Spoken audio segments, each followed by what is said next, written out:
No, those ones going first. We gotta put this. How'd you link up with Velasquez?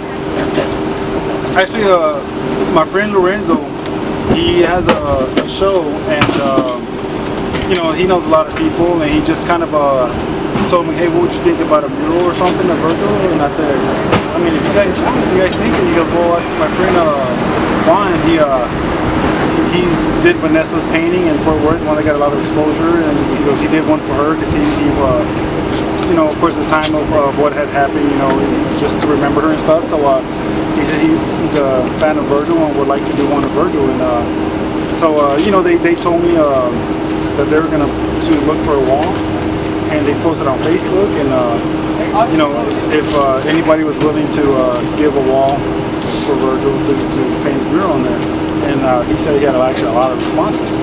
So he actually had committed to a wall in the neighborhood over there, kind of like in it's here in North Grand Prairie, but it's still kind of in the middle part. So, you know, and I was fine with it, but then I thought, what if I find another one that's close to our area more, that where it means more to, where it means something not only to us, but like to like the city. It's just like certain parts of the city kind of everybody remembers, knows. And so, you know, I drove up and down Uptown, and which Uptown is like downtown Grand Prairie, but we call it Uptown. Right. And so, you know, I was driving, and then I remembered about this wall. So I came here, and I just happened to look, and the wall was this orange color. And I mean, who wants an orange color wall when you can have something real nice on it? So that's pretty much how we came about getting the wall also. Because I came and I spoke to the guy.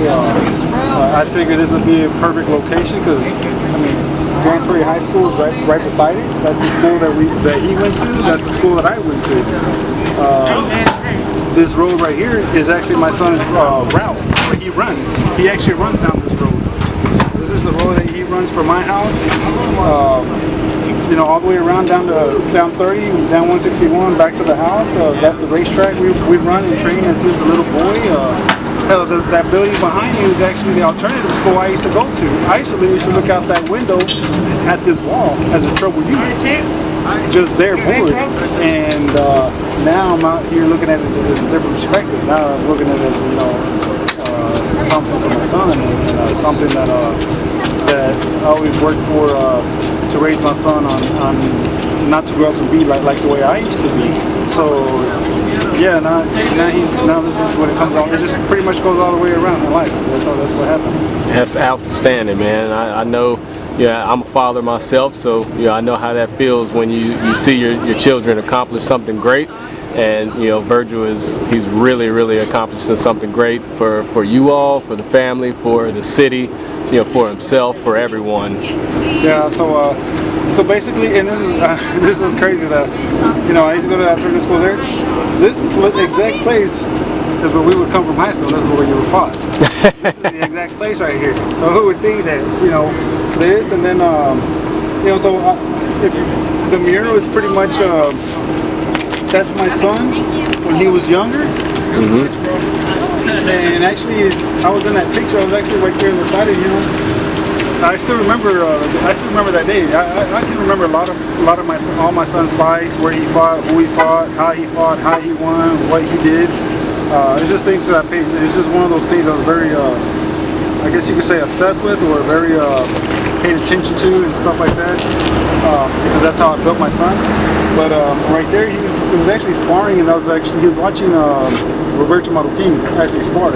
And he was actually, and I still remember that the guy next to him was actually Manuel. I can't get his name out. There's a guy named Manuel. So anyway, so that's my son looking at himself now, all grown up. So it's pretty much basically his younger self looking at him now where he's at. The Uptown is actually the old movie theater here in Grand Prairie, right here in the middle of Main Street. That's actually the movie theater I went to as a little kid, and I actually remember going there and watching Teenage Mutant Ninja Turtles 2. The Ooze. Yeah. So you know, that movie theater is actually a big it's a landmark in Grand Prairie. I don't know if it's the first movie theater, but it's an old movie theater because they even have pictures of John F. Kennedy, you know, with the Uptown right beside him. So he was here. So he was right there in that picture. You know, the movie theater's in that picture. Right. So that's the old school land symbol, and that is the Grand Prairie water tank. That's actually right down the street also, not even half a block from the movie theater, and that's like the new symbol. So this is like the new symbol, and that's like the old school symbol. So whenever you come at night and you drive through up Main Street, Grand Prairie, it sticks out because it's such a pretty, colorful uptown sign. Look, it gets that old school 50s feeling. Right. And not only that, but the trees are wrapped up in lights, and it's just very nice. And so for me, it was important to have those old school, those landmark symbols.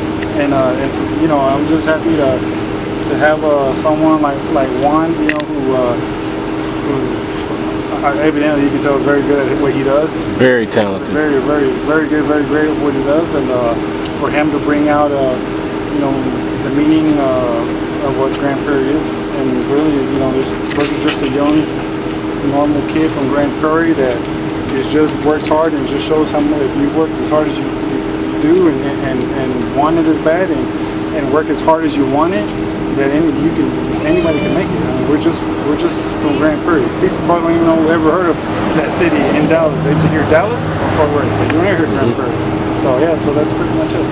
Okay, yeah, and those are outstanding words to say as far as for the other kids that are coming up around here in this neighborhood, in this city, and in this area. Switching topics a little bit. Okay, that's fine. You know, we've talked a little bit about last night's fights. Tell us your thoughts on the Rolly and the Rolly fight as far as last night with Marinez. Yes. And Jackson. His name is Jackson. It's funny. His name. He has his last name is the last name is actually his first name, Jackson. Jackson Marinez. I know the kid. He's I personally know him. I actually have helped him done that. He's actually my son's. You know, not to say it kind of like. I don't want to say use the word scared, but when my son goes to California, there's a lot of people that are not willing to get in the ring with him. And if they are, a lot of them are willing only to go in the ring. Let's say if my son's going 12 rounds, they want to go the last 4 rounds, so where he's tired. But it doesn't matter versus who he is. But that kid right there, I have a lot of respect for that kid. That kid literally, he's done it to me 2 times where he's flown from the Dominican Republic, landed, that's within that hour, got to the house, he was gonna train, it was sparring day.